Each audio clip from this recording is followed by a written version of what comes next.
Good afternoon, and welcome to the 44th CALLERLAB Convention in Mesa, Arizona. Today is April the 10th, 2017, and this session is Priming for Success. My name is Tom Miller, and I will serve as the moderator. And for this session, to my left, from Switzerland, Jeannette Staeuble. Let's give a nice hand. And she can do pronunciation on it. We had a conversation about that, but anyway. So this is about learning to become a mentor to mentor others so they can become callers. This is not a session on how to get callers to mentor. This is people that comes to you so you can accept the offer to become a mentor. So we're just kind of give you a couple of some ideas. We're gonna put together for you. Well, we both have handouts. It's also on the little thumb drive that you got. But we do have handouts, and we'll catch that at the end of the session. So, pardon me. Oh, you will get. You will get. Okay. So, at this time, I'm going to turn the microphone over to Jeannette. She's going to go ahead and start, and then we'll just kind of play back and forth. And if, anytime you have questions, please take the microphone. So this is a recorded session. Okay, just yank it and go. All right, Jeannette. Okay. Thank you, Tom. All right. When I thought on my thoughts, first of all, I think we have some pitfalls, some difficulties, because calling is, I learned this at the caller school, it's like juggling. You have to keep a lot of balls in the air. You have the ball of what to call, when to call it, how you look, how the music sounds, all these things. And it's much to learn for a newer caller. Okay? It's not something just easy. And on the other side, if you look at successful callers, it looks very easy. If we call up there, for the dancers, it seems like there's no big deal calling. So dancers often do not have the understanding that it needs really time to do so. And I think also as callers, we have to kind of show the dancers that, as experienced callers, that it's not that easy to become a caller, except you're really talented. But most of all, we had to learn it the hard way. So these are, I think, two things we have to keep in mind. And yeah, so let's start with some general ideas. I think one of the ideas is always to send a caller to a beginner caller school. If you have, your caller schools in the area, they have caller schools or caller weekends, something just for them. So he gets a good start, an easy start in learning the basics. I think it's the best thing, and it's good invested money. If you have, for instance, dancers, you can maybe say, okay, the dancers give the caller that as a present. So you support the caller who maybe doesn't have the money to do so, or just help. This is one of the best things. As a mentor, I'm not sure who of you has the caller training curriculum. Okay. This is a good thing where you have the idea about what it was developed by the caller training committee, what topics we have to teach the callers. And there's a lot of information in there. And I think if you are into helping other callers, it's really good help. You can get this, I think, from the Home Office, right, Paul? Okay. You can get this, and it's really a good thing to have for your own reference. And so also we have it's a standardization that we always talk about the same things. For instance, we talk about FASO, like formation, arrangement, sequence, relationship. So if the caller goes to school, you have the same terminology. Dancers are often willing also to help newer callers. That's the other side. I found that out myself. I was easily to organize practice square. Just you can organize for your newer caller, or the newer caller can organize, and you can help him or her. Two couples is already a good thing. You can do a lot of things with two couples. You can work with the caller on two couples. So help that. Or we had actually, I did that every 2 months, 1 hour before a plus evening. I had some callers in my area. I had dancers coming, and we did practice sessions. 20 minutes each, and they could work on something I either gave them or whatever. But it's just a way, they can really work on things. When you give feedback, I think it's important, especially on practice sessions, or if the caller asks you for feedback, you should start and end positive. Because that's really important, because a newer caller, like he has a lot of things to learn. Also, you find a lot of things you could say. Okay, he should work on his timing is bad. His voice should need improvement. His body flow is, and all the things. You find normally a lot of a big list. What's not good. So concentrate on what he improves on 1 point. Just 1 point is enough. If you give him 5 points, it's just too much. And if you give critique if you give critique to an experienced caller, on the other side, it's every once in a while difficult to find where you should put the finger on. On a beginner caller, it's the other way around. You have a lot of things to put on. Just concentrate on what's in that moment the most important thing. And if you work with a person one-on-one for a longer time, you see the improvement on it. So just don't overwhelm or give too much feedback. And like I said, start and end positive. It's just gives him a good feeling, and I think a new caller needs old encouragement he can get, in my opinion. Also, talk to the new caller about local and international organizations. Talk to him about CALLERLAB, about your local organization. Inform him about CALLERLAB conventions, meetings. So because I think it gives you a kick as a new caller to go to a CALLERLAB convention, because you see so many other callers. You see callers you might even know as legends. And as a beginner, you need this support. So talk to him about him or her. If I say him, I always mean him or her, right? Okay, good. Could say her all the time, but that's okay. No, just talk to him about this, because it's a real good thing. Maybe help sponsor him. If it's a younger caller who doesn't have the money, sponsor him membership, if you can afford it. It's just a way to help. Now, okay, I would like to go now through the points, actually the topics we have at the CALLERLAB curriculum, and look at each with ideas how to work on it. If we start with the mechanics of choreography, you all heard the term phaser, right? Formation, arrangement, sequence, relationship. A caller needs to understand that basic, how it works. And in my opinion, also a caller needs especially to take care of and understand formation and arrangement. This is even the more important thing, to understand what happens when you call a call, to the formation, to the arrangement. Because sequence, relationship, you need when you write a module to resolve. But the other thing is the tougher, the more difficult part to grasp. So talk to him about that. Don't go maybe not too detailed. You don't need to talk to a newer caller about asymmetric choreography, for instance. Right? That's not that important. But start with these 4 elements, the basics, that he understands that. Why it's symmetric, for instance, also too. If we go to talking about methods, how to control a square, I think it's really, really important that we start with the newer caller with modules. Because what happens, you know, all these callers who just try to call freewheeling, side calling, whatever. What happens? They stop and go. They call a call, then dancer ends. Then they have to think what to call next. Then they do the next call. The dancer stops. It's a stop and go dancing. So with module calling, we take this decision what to call away as homework. You know, that you don't have to do it while calling. You do it before. And this is, I think, the only way to get rid of stop and go dancing. I mean, if I watch at the caller schools I'm doing, watching newer callers, and they just freewheeling, it's not square dancing anymore. The dancing part goes away. So I really think we need to emphasize on module.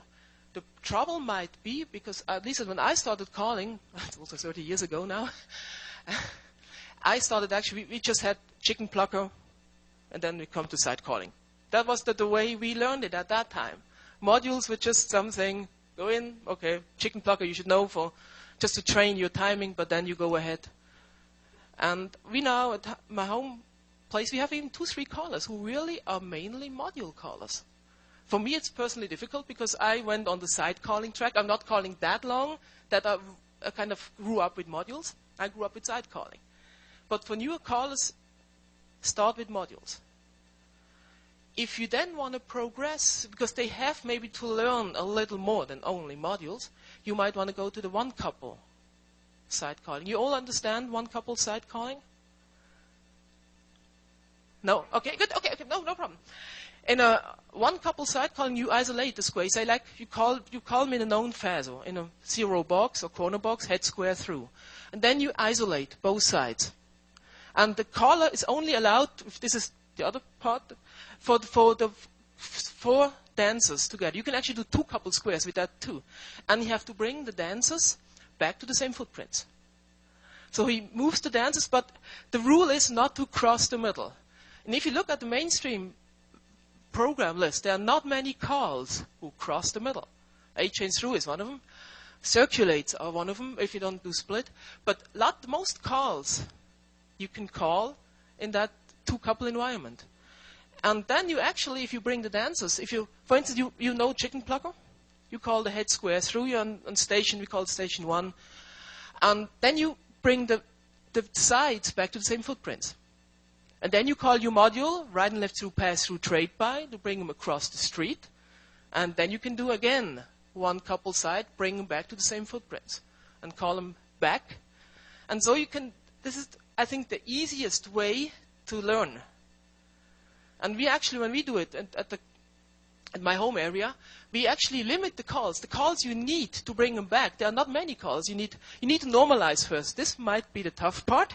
But after that, you can do it right and left through, ladies chain, star through. You can actually, these calls are enough. You can maybe add flutter wheel, reverse flutter wheel.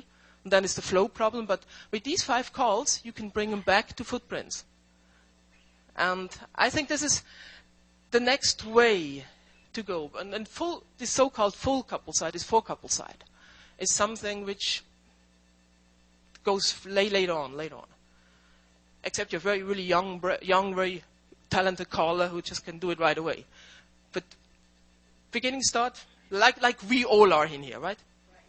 Yeah. So, no. But for the beginning, start with modules. That's the real point. And then maybe 1 couple side, and later on you can progress. If we go to the subject of music, also I put voice, delivery, sound equipment in the same thing.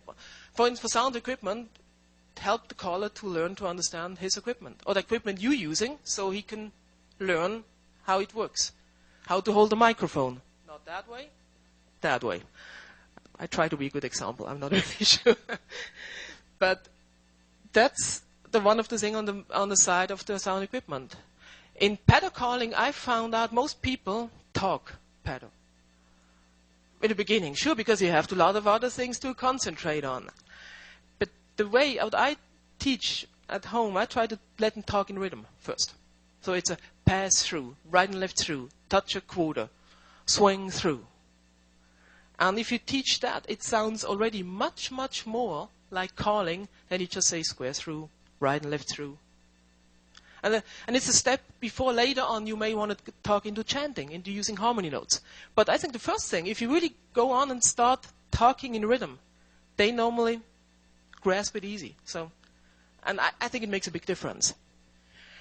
Also, if they have problems singing and you are not yourself a very good voice coach yourself in your daily business, send them to a voice coach. I think this is really something which helps. Because normally the dancers, as a caller, if you do a not so good paddle, and you do a nice singing call, it's easier than the other way around. When I started calling, I was good in paddle, and I was terrible in singing call. I mean, I had about 10 to 15 years voice lessons. And now I can handle the music. But you kind of need that because a dancer who has a musical ear, if you sing wrong, it sounds terrible, and I think they really help them. Maybe let them find students as voice coaches. They are normally at least in our area, less expensive. And also good and willing and eager to help. I think this is something you should, if you see that the caller has problems with voice, you might really want to send him, because it's very difficult. I think it's a very difficult subject to handle yourself, in my opinion. And another thing is, traditional pattern music is easier to call to than modern pattern music. Now, what we all like, modern pattern music, right? But still, we need to kind of look for, maybe for pattern music which has a good sound, but still a good beat. Because as for a caller, it's, the music gets overwhelmed, and it's really helpful if a caller starts with traditional, kind of traditional, meaning not really fiddle and banjo, but it means a good rhythm, good 2-beat rhythm, it's a boom-cha rhythm, so the dancers can good move, and the caller can hear the rhythm. And if it has there's some modern music which has some the tempo changes in there, and you need really to work on that before you can handle it. So, but surely the newer caller likes to use that, but help them to decide. Or just show them examples. They normally can go to my computer and listen to the music. And I pre-select before what I think would be good too. Okay, I'm good in timing, right? I'm still very good, okay. Okay. I might not really fill the full hour, but we go to the second page. When we go ahead and talk about teaching, I personally would not go ahead and give a newer caller a class on its own. Because I heard, I'm not sure who said this expression once, blind leading the blind. Blind leading the blind. But on the other side, if you can have your newer caller coming to your class, you might want to let him do the reteach tip. You know what I mean with that? Yeah. It's not a really English word, right? But you understand the word. Okay. So you already taught the call the week before. So the dancers really heard it once, the correct way. So they surely know it already, but he can practice his teaching ability with reteaching it again, kind of teaching it a second time. And so he has a tip to plan, because normally also for a beginner caller, one tip in the beginning is enough. So I think he needs to think about how to do it. When we come to that later, also to call analysis, but he needs to think about how to teach the call, how to present it. And also important is surely that we explain, when he does the class with me, I try to explain my thoughts behind the teaching order. Why I teach, as an example, why I teach trade before swing through. I did that before the list actually changed. Now trade is before swing through. Because I thought it's much easier if they know how to trade by the right, trade by the left, and then I can do swing through, especially for non-English speaking audience, what I have at home. And other things, like I teach Castor 3/4 before spin the top, and there's some other things. You can explain to the newer caller your own thoughts, and gives him or her an idea how a class is planned. Because I think this is one of the difficult things. I would not really let him do, in the beginning, the job on its own. Do we take comments now? Or okay. Well, I'm the boss. Oh. Okay. Andrea? Andrea Küster from Germany. My husband is a caller, and he gives newer caller the opportunity to prepare a lesson, but before they teach, he speaks about it, so they know early enough to prepare, and he check what they want to explain, how they plan the figure, and then it mostly works. Yeah, thank you. That's a very good thing. Especially maybe also when you need to have the other person to fill in, that you really let him do the planning. Yeah, that might be a good thing, that he do once a while in the evening, and you sitting in the back, and you planned it, like she said. Look at the plans before. Yep. Glenn Rehoff from Olympia, Washington. The challenge I've always had in working with new callers is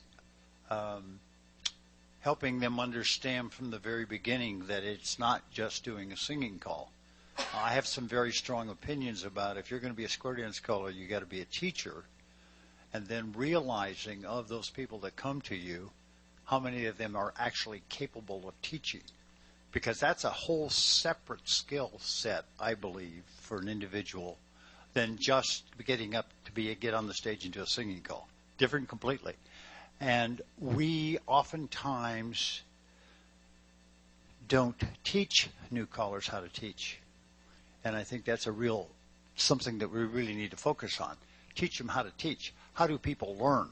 They learn differently. All of those skills we never talk about. We teach them the mechanics of them, how to teach the movements, but all of the other things that go along with being a teacher.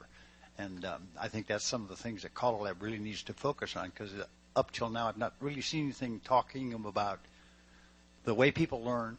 Some people learn visually, some people learn by hearing, some people learn by doing, and you got this hall of multiple people with different learning skills, and how to use a caller, make it happen. Actually, this is one of the things why I always think you should go send the caller to a good caller school. Because if you have the opportunity, because we normally try to have teaching in there. So because exactly of that, there's so much about teaching, you have to learn and enjoy. A caller, most callers I think start with a singing call, right? Yeah. Maybe the exceptions of Maya couldn't sing, so I started it better. But most callers start with a singing call. And sure, we as callers, we love choreography. So what we would like to talk about is about choreography, about the nicest get-outs, whatever. But the other side, that's right. Teaching is one of the very important and also difficult thing to grasp. And I think as a mentor, we can, if we teach good, the caller student or the new caller can learn and watch you how you're doing and talk to you about it. And then we can talk to him about all these important points on teaching. Like you said, like the different learners, the different way of teaching. And we talk about how we transfer knowledge, the positive transfer or negative. There are all the kind of things you can start. If you start talking about teaching, we talk for about next 2 hours about teaching. And yeah, I really think sending him to a good school is really helpful, because this is one of the essential topics. Bruce Lowther, Salem, Oregon area. Teaching is real important as calling, but I don't think that's something that needs to be emphasized as a new caller unless they intend to do their own class in the short term. I've always heard that it takes 4 or 5 years to become a good caller. There's so much to learn on this that you need to focus on the basic skills before you try and overwhelm them with the skills necessary for teaching. Just a thought. That's on the other hand true also, I think, yeah. So you know what, let me go ahead and then maybe also have your presentation, and then we go back to the points, because I still have some other things which I think is important, and you may be right, which is kind of more important than teaching. Yeah, for the beginning. Later on, teaching becomes important. And this is one of the things, if you're talking about programming, that the new caller needs to understand the calls. He really needs to understand how the definition goes. Why we normally from a left-hand wave do not call left spin at all. Where call starts and ends. What the call does to formation and arrangement. Look at slide through and we have a lot of pictograms until you go through all of them, right? With the different arrangements. He needs to know the timing of a new call. Even if timing, this comes later. Even if timing is, if you're not sight calling, it's a bit a different issue. But still, he needs to understand the timing. He needs to understand flow, body flow, and good calls before and after. What I normally try when I have a new caller, I always try to make him do call analysis. I say, if you do one per week, you can send it to me. I can give you feedback on it. And I tell them when they work on good and bad, good calls before and after, that they use the mainstream list as a sideline. That then you have the call analysis sheet on the computer, and beside you have all the calls that are available. Because it's very difficult in the beginning for a caller to have this in his mind. And if you have a list available, when you write choreography, it's the same thing. When you have a list available beside you. You can glance over and say, oh, well, yeah, swing through spin the top. Maybe bad example. Works fine, for instance. Or you see, if you think, what are good calls before a flutter wheel? Then it's good if you have the list. Then, for instance, right and left through. And you maybe need also to keep aware of if you can say bend the line, but only from left-handed two-phase lines. So it can become bigger and bigger. And also, if a new caller starts with call analysis, I give him a WinWord template file. So because they should do it in nowadays now in computers, so he can expand on it. As a newer caller, it also can get very overwhelming call analysis because there's a lot to fill. There are a lot of points you want to fill out. So I just let him start easy on it. But work through it. That's the homework all of us did. I mean, about maybe 10 years ago, I throw away all the things I did on paper. It's 30 years ago. But that's the important point. And that is the really time-consuming point you have to do. As a caller, you like to do singing calls. Especially if you're a good singer, you love to stand on stage and do singing calls. But the other work is the important work to later on do good choreography and pattern. Yes, you have.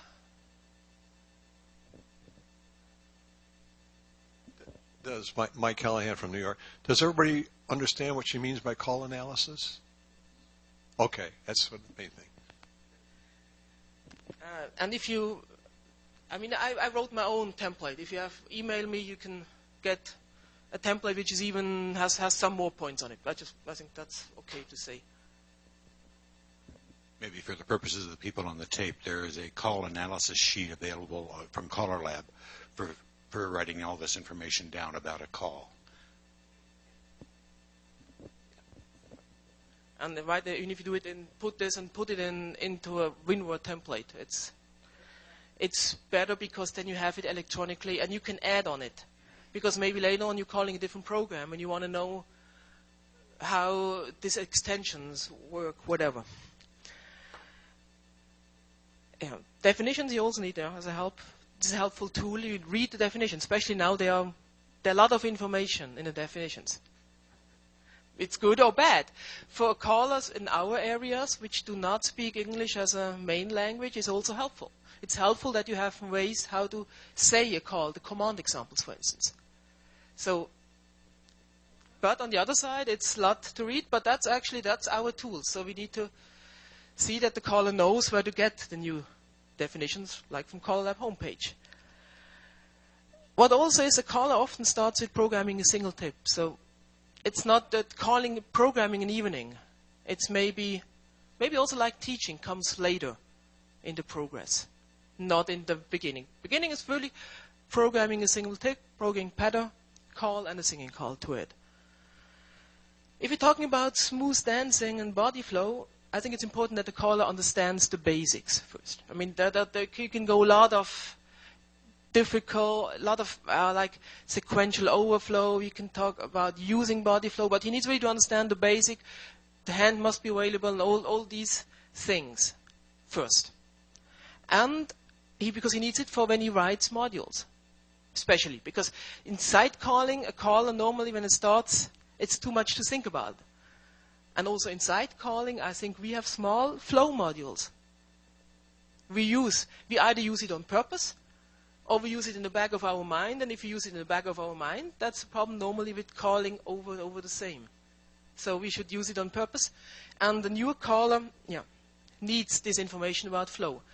On the other side, what I do when the newer caller, I offer the person, they write modules for me, for themselves. So I offer them to look at them and critique them, give them feedback. For instance, if a module starts with a flutter wheel, I might give him the feedback, you have to really be aware what to call before. You maybe rewrite your module that it starts with a neutral call of kind of thing, like not with a call which already has a built-in flow. But just check. This is a good help you can do, and then you maybe even get some new modules. They don't mind because you give them yours maybe too, so that's okay. In timing, it's really important that the caller, in module calling, he needs to learn to watch the dancers. How often you have the caller called chicken plucker, and he is much too early for the right and left through because he just calls it too early. So to learn to really follow one dancer in the beginning. If I do the action for the heads, he might follow the head man or maybe want to follow the head women. Doesn't matter. I mean, it's actually just follow one person and then explain when to do the next call. Later on, they learn more about complexity of timing. That, for instance, if you call difficult choreography, you maybe give a bit more of lead time. But in the beginning, you really need to learn to follow the dancers. Because then they learn to see, they learn to watch, and it helps them later on to be better with good flow, with smooth dancing, what we are working for. If you're talking about singing call techniques, I think it's very important that the caller learns very early how to learn how to change singing call modules. Because I know from a caller of Russia, she had singing calls and she couldn't change it. So first of all, there was calls like curly Q, all the calls which are not anymore on the mainstream list in there. There were, every once in a while, figures which the flow was not so good, or figures which are difficult for the dancers. So what I did to her and also tried to do to my people, give them standard, so-called standard singing call figures. I know they're overused, but for a beginner caller, it is really a help to start with that, and later on, go ahead and add meat, make it controlled, a bit more, maybe more difficult, more interesting. But in the beginning, it's really good for them to have one or two or three modules they can use with all singing calls. So they learn already to change the singing call figure. I think that's really, really important. And what you also need maybe to help, if you can, to find them singing calls which fits the range. Because if you have a female caller who has a higher voice, she might be totally different than your voice. So you need maybe to help to find her the proper singing calls, or connect the person to another caller. I mean, I can't help a caller which has a very low voice. But I know other callers who have. So I might tell him, hey, give him some singing calls which are easy. For women, there's also the Women in Calling list with the best 10 or the best singing calls and also best pattern, where it might help you for female call, which is still more difficult for women to find music because we have a different voice. Help her finding stuff. Yes? Rick Manning, Westminster, California. I just wanted to point out, don't forget about Chick Records, which is for the females now. They're recorded in the higher range for lady callers, and then also a secondary range for the male callers. So you have that option too. Yeah, you're right. I mean, a lot of labels actually have lower and higher keys, and every once in a while it helps. And what we also have more and more, you have a computer program where you can change the key. The only problem with that is it doesn't help you change the range. So if you choose a singing call which has a wide range, I mean, I love Independence Day. I love that song. I would never ever be able to sing it because the range is, and it loses if I would sing it differently. So this is not a problem. The lower key, higher key helps, but if the range is too big, yeah. And one of the things, a newer caller, at least when I started calling, it sounds very good under the shower, and I can sing, and I can sing much higher. The range goes much more up if I'm singing not loud. If I'm singing not loud. Softly, thank you. If I'm singing softly, I have much wider range. So to learn to sing, a caller needs to sing out loud the song. And yeah, this is something you might want to point out to helping, because the range is much better. Say better, because if you sing softly, but if you sing softly, you have no protection. Projection. But yeah. And maybe as a last point for me for that, and I think one of the personally, I think one of the most important points is when you talk about ethics and leadership. Because I really think, we need good leaders, right? And a caller needs to know in the moment he or she picks up the microphone, he becomes a leader. The dancers, it's like a little barrier comes, and the dancers look at that person in a different way. So you have to keep that in mind and live with it, whether you like it or not. There's some callers who don't like it so much, but still, you are become a kind of a role model for the dancers. And you need to emphasis on that. And the other thing is also talking about the code of ethics. Talk about that you must not copy music. Because it's so easy. Sure, give me your memory stick. It's so easy today to get other music. But that's wrong. Point. So we need, for our square dance activity, we really need to make that a new caller clear. Who might never thought about that. Because, you copy all other things. You don't think about this. But you may be, in Switzerland, actually, it's allowed to copy music for private use. That is different. I'm not sure how it's here. So actually, I do nothing wrong if I give a friend of mine a selection of country music I bought on a CD as a present. That's okay in my area, because we pay through it, through the to other channels. But it's totally different if we do the same thing with square dance music. First of all, it's not allowed because we use the music, and second of all, we hurt the activity. And I think we really have to keep that in mind and talk to the newer caller about these things also. Very important.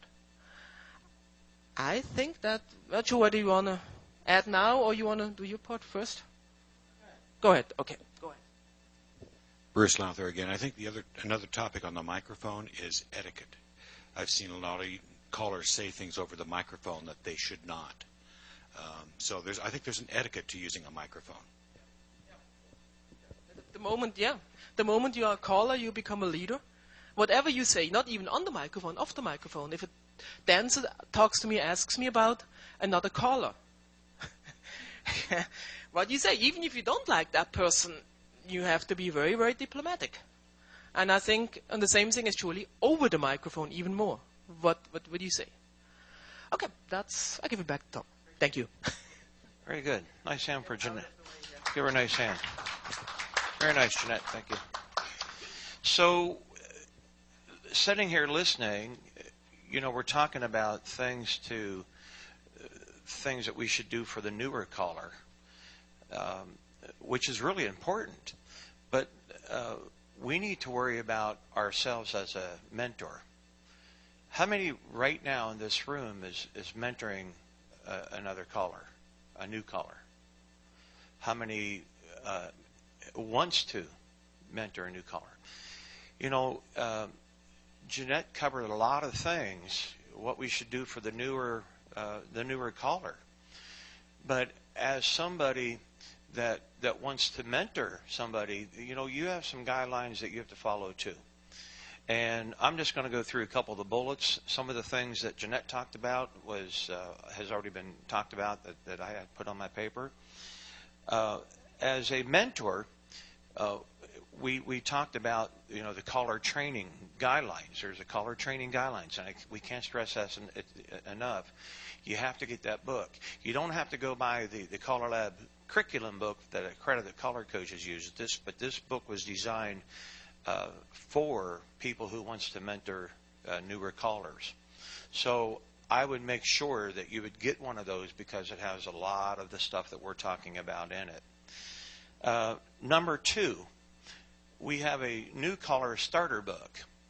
And I think that if you're going to be a mentor, you need to buy 2. One for the new caller that you're going to mentor and one for yourself. So you can be on the same page, so to speak. Yeah, what's that? Literally in some cases. Yeah. We're talking about sending the newbie to a caller school. I hate to break the news to you, but you need to go to a caller school too. Things have been updated. Things are different. Things are being taught differently.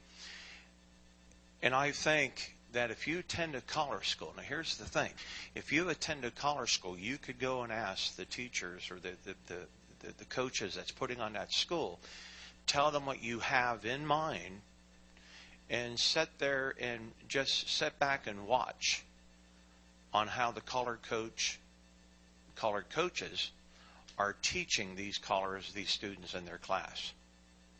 Take notes, record, watch what they're doing. Get the buzzwords, get the verbiage, get the things that you need to know. If you don't have all of that in order, then it's not going to be healthy for you when they ask you a question if you don't know the answer. So you have to get knowledge yourself. All right? That's why it's important to get books and go to a collar school yourself. Ask the students what their goals are. You know, if they come to you and say, "Hey, I want to learn how to call." Why do they want to learn how to call? Do they want to learn just to do party dances? Do they want to become a club caller? Do they just want to, maybe have a 4-H group? Find out what they want to do. Do they just want to have a once a month in their basement type party? Find out what their goals are. Sit down with them and figure out what they already know. I just did a collar school in Chicago last week, and Barry was there. We had 10 callers that out of the 10, there might have been only one, maybe two, that had this much, only just a little bit of knowledge under the belt. The other 8 callers, never called patter, never called singing calls. They come to this collar school not knowing anything. And if I didn't, and I know, this sounds kind of far-fetched, but I'm going to credit the collar coach as well as Jeannette. The thing of it is, if we didn't know the verbiage and the buzzwords, I couldn't have gotten those people through the weekend, because at the end of the weekend they were calling patter and they were doing singing calls without almost any help at all, meaning notes and things like that. Barry, am I not right? Barry was there. It was incredible. So find out what they're doing. Find out what knowledge they have.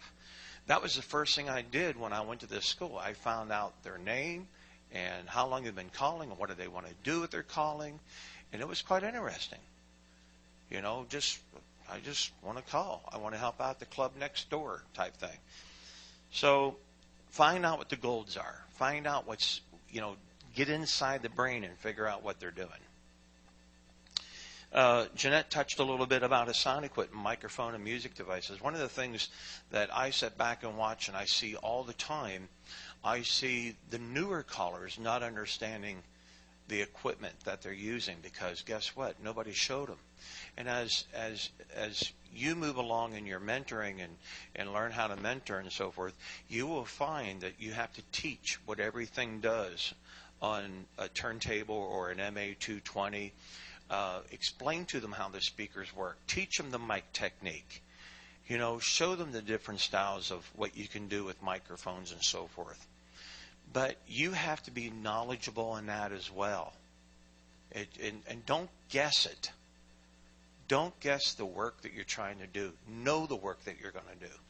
Okay? This is a big deal, and I can't echo this enough, what Jeannette was talking about. Sight calling seems to be on everybody's forte. I want to learn how to sight call. Even new callers come to collar school. They want to learn how to sight call. You should be shaking your head no. When a baby takes his first couple of steps, he doesn't run up the stairs or down the stairs. He takes those little baby steps until he gets to where he doesn't weeble and wobble anymore. Well, these new callers that we're teaching are taking little baby steps. And until they start weebling and wobbling, until they stop and they understand to what you're trying to explain to them, and they can pick up a microphone and call a guest tip without reading any kind of paper or any kind of notes, then let them fly a little bit. Let them enjoy that moment. Why shove them into something that they may not be ready for? There's too much material. There's the chicken pluckers, there's the invert and rotates, there's the modules, there's the equivalents, and there's the zeros. It's endless. You know, you don't need to push these people into sight calling. So take the time with them, okay? Create worksheets for your student. Give them homework, okay? Come up with module exercises with them, equivalents and zeros. Let them write zeros. Let them write modules. Explain to them what you want. You know, give them the homework. Like, give me five equivalents of a square through 4. You know, give me 3 equivalents of a star through. You know, give them the homework. If they come to you to learn, then they should expect, and they need to be told, you know what? If you want me to help you, then you're going to be getting some homework. All right? I like homework. I truly do. You know, sometimes I get into a rut like every other square dance caller. I give myself homework. I don't like to be in that rut too long. You know, a rut is only a rut is an open grave with no way out. You're stuck there until you know how to get out of it. So if you ever get in that rut, think of yourself. Give yourself homework. Give yourself some exercises to get out of that rut. Start thinking outside the box. Worksheets are kind of cool. You can write modules, write a singing call figure, you know, and just give them the exercise. Give them those worksheets. Jeannette touched a little bit about the ethics and so forth. BMI and ASCAP licensing. Explain that to them. They need to understand they need to understand why it's important, because sometime you're going to have to let go of that hand and let them go do something on their own, and you're not going to be there to babysit them. So they have to have their licensings and so forth to cover all their needs. Set a goal for yourself. What's your goal as a mentor? What do you want to do? Where do you want to go with your mentoring this person? How far do you want to go? Are you just going to give them those few little baby steps so they can continue? Or do you want to stay with them the whole way through the process? When do they know that it's okay to go out on their own? They don't know that. So what's your goal? Where do you want to end of teaching these new students? All right? Communication. You got to keep that communication going between you and your student. You know, there's emails and Facebook and a telephone and cell phones. You know, so you need to stay in touch. Are you gonna meet once a week? Twice a week? Are you going to meet twice a month, 3 times a month, 1 time a month? Where are you going to be at? So you need to keep communicating with these people so you know exactly what you want to do as a mentor. Video. If you're getting together, video a session. Tell them to video a session. If they call a guest tip, with our technology today with cell phones, someone can video it. Video it and send it. Make sure they send it back to you, so you can look to see what they're doing. And there's a whole lot of things that you can be looking at on a video. You can be looking at their stage present, what they're doing with body flow, timing, how they're holding their microphone. So there's a whole lot that a video will benefit, just not them, but it will benefit you as a mentor. All right? I know last week up there in Chicago, man, there was more cameras taking videos than you can shake a stick at. I made sure that I was always holding the microphone properly and standing upright, and, you know, and a smile. Hands out of your pockets. That's right. So video is important. Analyzing call sheet. I can't stress that enough. You have to know how to do an analyzing call sheet yourself before you can teach it to your student. The analyzing call sheet, if you've never seen one, go take a look at one. It has everything and anything on there that you need. And once you have it done, it's done. And like Jeannette said, you can go back and make changes to it. That's going to benefit you. It's going to benefit them. If you give them a homework of a call analyzing a call sheet and tell them to do a square through 4, do one yourself. Do one yourself. And then when you get his or hers call sheet back, compare apples to apples. So you can make notes to see what needs to change, what needs to be added, or anything of that effect. Just one thing, if you give call analysis exercises, start with the calls back from the list. Sure, it's interesting to analyze circle left, but for a new student it might be easier and better to start with recycle, meaning starting back, working backwards, except you have another, but that is a good way to start. Analyzing circle left, that's pretty cool. I don't know if I ever did that. I don't know if I ever did that one or not. Anyway. Teaching of new dancers. Jeannette made comment, have them come to your class if you're teaching a class. Ask questions. What did you think? What did you see wrong, or did you see anything differently that I could, talk to them like they're already on up here.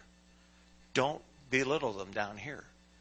Make them feel like they're already starting that process of becoming a caller. Get their mind thinking like a caller. We think differently. Let me tell you, when we get 4 or 5 people around a table and the conversation starts about any kind of choreographic, let me tell you something. If you don't understand the language, it's like, wow. I mean, so let them start learning to get that mind thinking of a square dance caller. You as a mentor, you're going to run across some problems. You're going to be asked a couple of questions that you won't understand. And you may not find it in any of the publications that you have in your possession. The best thing to do is pick up the phone, call one of the accredited caller coach, or someone that is active teaching caller schools that's not necessarily an accredited caller coach. Pick somebody up or call somebody that you think might have that knowledge or that answer. Don't be afraid to ask questions for yourself. Because if they come up and ask you a question, and it could be anything, and you don't know the answer, that doesn't look good on your part. So you need to say, you know what? I'm not sure. But, by golly, in the next couple of days or so, I'll have an answer for you. So I'll make sure you keep an eye on your email. I'll find the answer for you. You need to go out and find that answer. All right?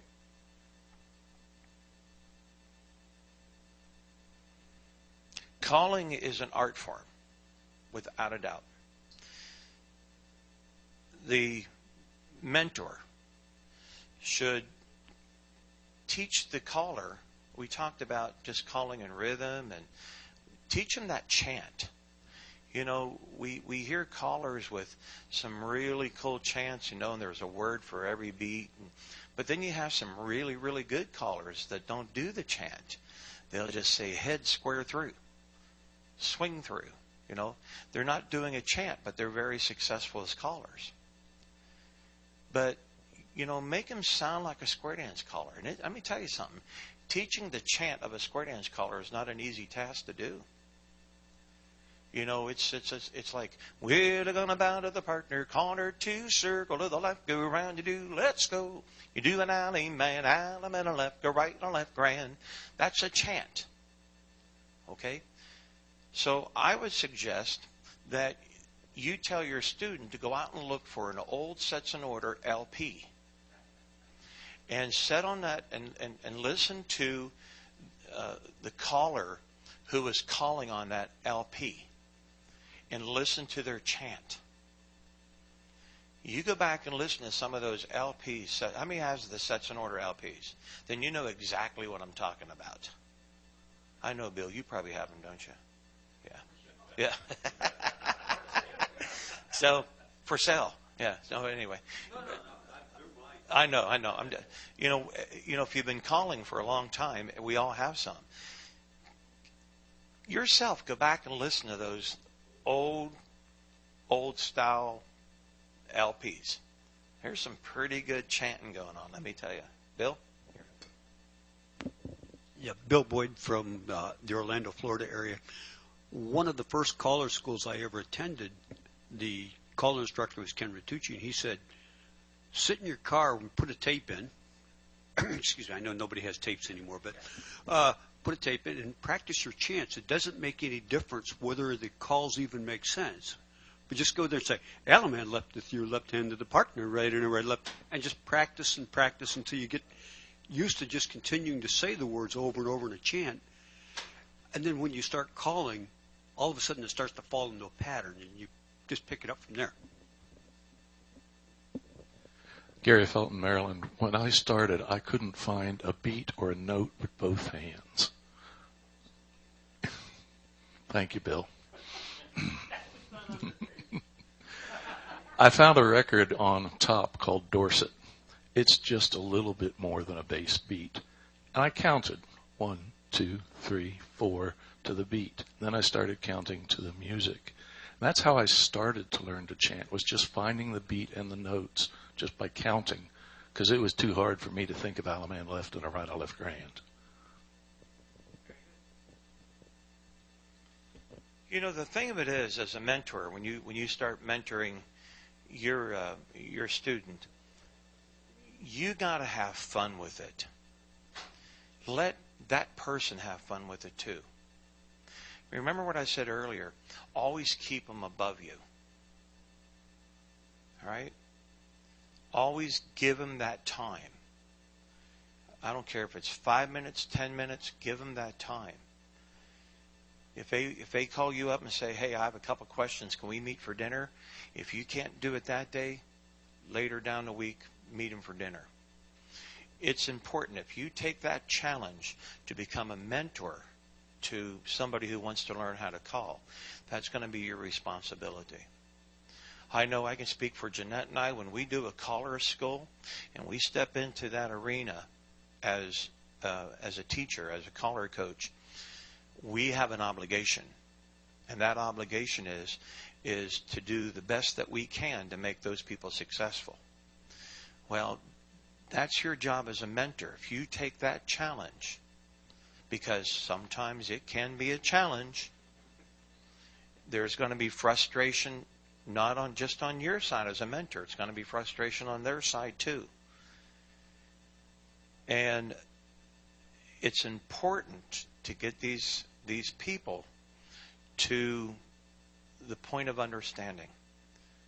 You could sit there and be blue in your face and talk all day long about this, this, and this, and they may not understand it.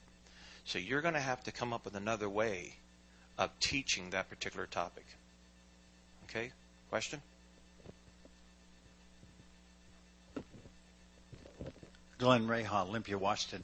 So what do you do when you get to a point, wherever that might be, that you probably need to tell this person, you'd probably be better off as a bowler, not a square dance caller? And how do you handle that? I send them to a Paul Hensey caller school.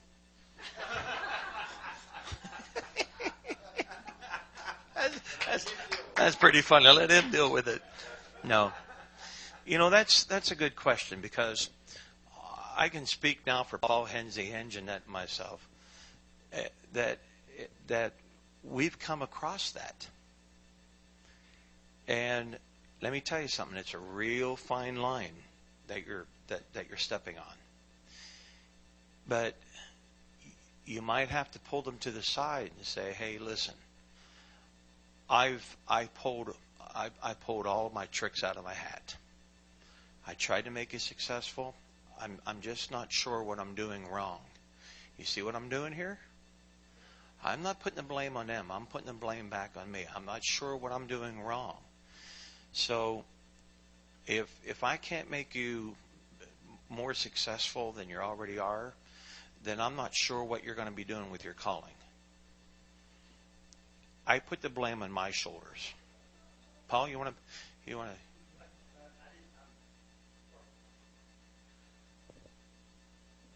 Paul Hensey, I missed part of the question. Was this a new caller that you're working with and that can't sing or can't do or can't whatever?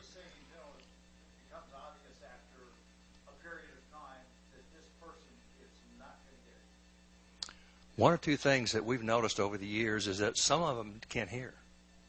They have a bad hearing. Either the right ear is good or the left ear is good. Now you got to decide very quickly right there and ask them, because they won't tell you. Well, oh yeah, my left ear is bad. So okay, be smart. Put that speaker over here on the right side so they can hear from the right side, and then have them hold the speaker and say, "Can you feel the bounce, the sensation, the bass note when you hear the music played?" No, I can't. Oh boy. And at that point in time, then you have to start thinking about, like Tom said, be honest with yourself and with them too. But a lot of it's hearing problems. A lot of it really is.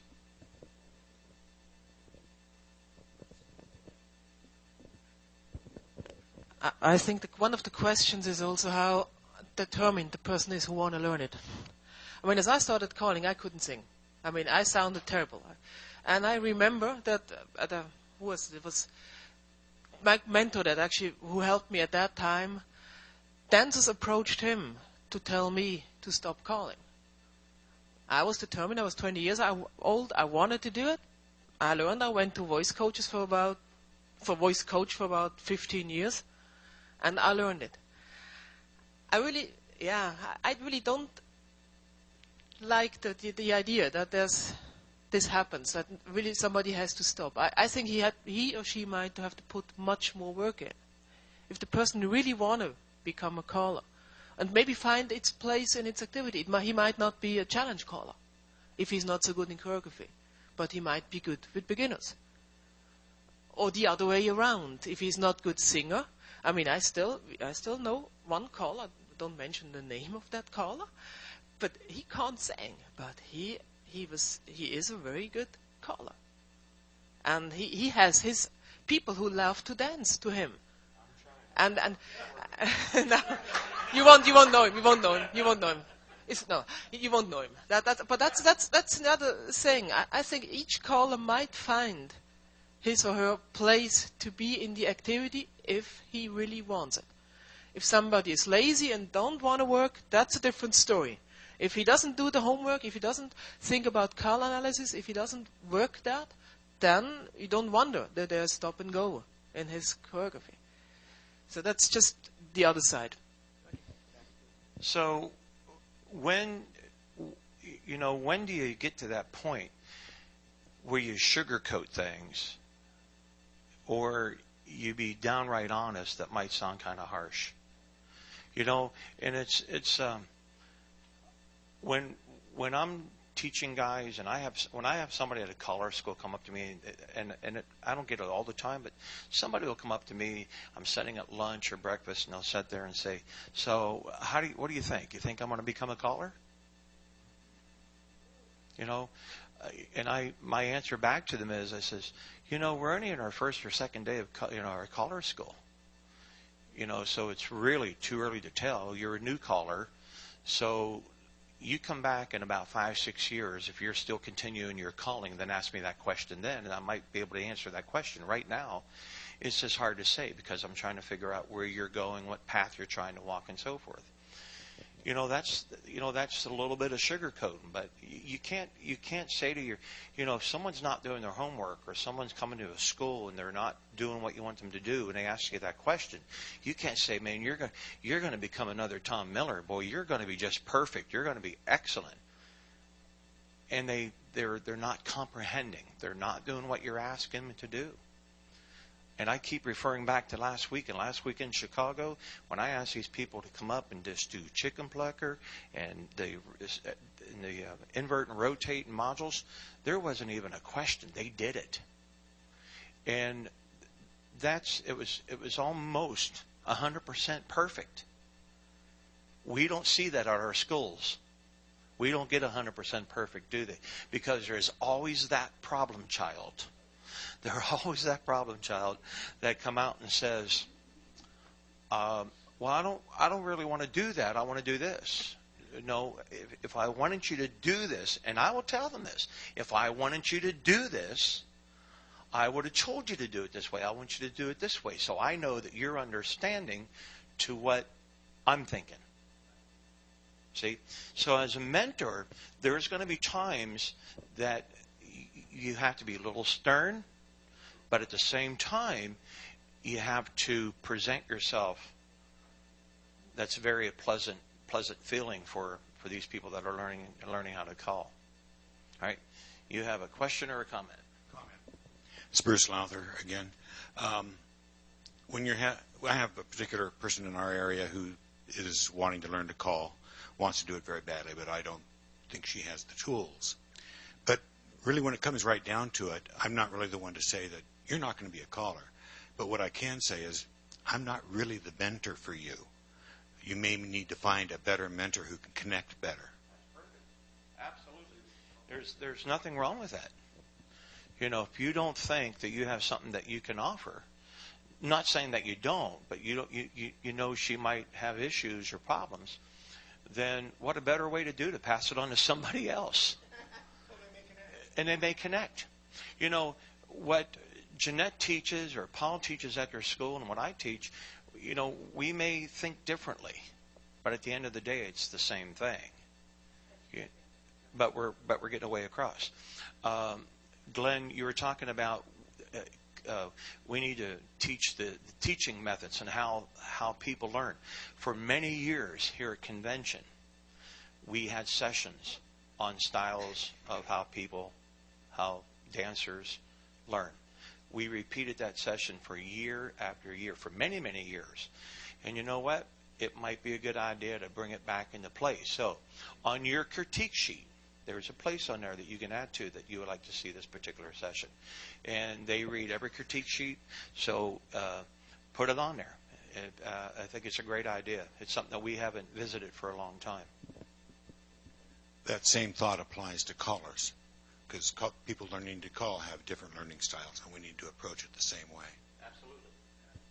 Absolutely. We see it in our schools all the time that, you know, we could tell them to write a module, but I've seen it already where someone says, well, can we dance it because I see it and understand it better? You know? So you have to know what you want to do with this new student that you're going to mentor. Make sure they have a set of checkers. I would discourage them using a caller or a caller program to write their material. Learn them, teach them how to move checkers. All right? Teach them the way to move and show them the shortcuts. How many uses checkers today? How many has a set in their pocket? Yeah. Mine's in my room. Yours is in your pocket? Okay. All right. You know, make sure they have a set of checkers. Make sure they have everything they need to be. Have your ducks in a row as a mentor. Okay? Sure. Hold on, Glenn. Coming back. Okay. Bill Boyd, Florida. I want to revisit singing for just a second, because one of the comments I made to someone that we were just at a recent state convention, and they commented about singing capabilities. And I commented that 10 to 15% of the callers have really great singing voices. Maybe 5% have bad voices. They couldn't sing a lick. And I know some of them, I know great choreographer right here at this convention that I wouldn't trust to sing a singing call. Conversely, he's a tremendous caller. The rest of us, they don't walk out on. And that's what I strive for. Don't walk out on me. Let me go. If I can't hit the note, I'm just going to talk it, or I'm going to turn my music up. That's all I do.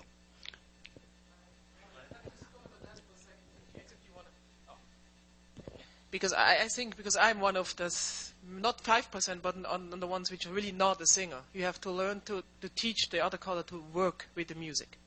And you don't have to be a good singer. You just have to learn what you can do with your voice and work with the music. That was just... Tom, I want to go back to your comment about checkers. And I want to offer that if you're teaching newer, younger, I qualify under 30 or 30, 40, it's all relative, that they are more attuned to automation than they are to physically handle it. So I would have a tendency to disagree with you with a younger caller to say the programs are out there that they can use and that's what they're comfortable with. And I wouldn't force checkers on a 19-year-old kid like I'm working with right now. Okay, so let me put the scenario on your lap. You're sitting in a restaurant with the person that you're mentoring. And he says, can you explain to me what a zero module is? And there's no computer. Nobody has a laptop. Nobody has a phone. Nobody has, you're talking. So how does that happen? Sugar packets. And what do they become? They become checkers. You have to teach these people how to move checkers because it's important that they understand hands-on. They're like dancing. So it's why it's important to teach them with checkers. I'm not saying not to use a computer program or looking at terminations and things like that to understand. Terminations is a completely different thing to understand the definition of what they call and how the body flow is moving and so forth. They can see that. I'm perfectly fine with that. But I'm a firm believer that you got to teach these new students how to move checkers. That's just my opinion. Now, maybe Paul and Jeannette have something different about that, but that's just, I think it's important. I really honestly do. Excuse me, Bill Boyd again. The drawback to computers is you can do anything in that computer regardless of body flow. And well, checkers you can't too, but you can watch the arrows with your checkers a little better. Peggy Pingle from the Denver area. The thing that I would say to somebody who thinks that their technology will take the place of that is to go back to the comment you made earlier about teaching styles. And that is, if I'm going to have kinesthetic students in my class, then I have to be able to do a kinesthetic teaching method. And so if I had someone who said to me, I think my technology is okay and I don't need to push the checkers, then I would say, I want you to be able to teach to all three styles. And the reason I do this is because then you're going to be able to do that. So if I was doing it, that would be my answer back to them, is I'm helping you to be a better teacher. If you do all three things while you're drawing your choreography, then you'll be able to teach them in all three methods. Does that make sense to you?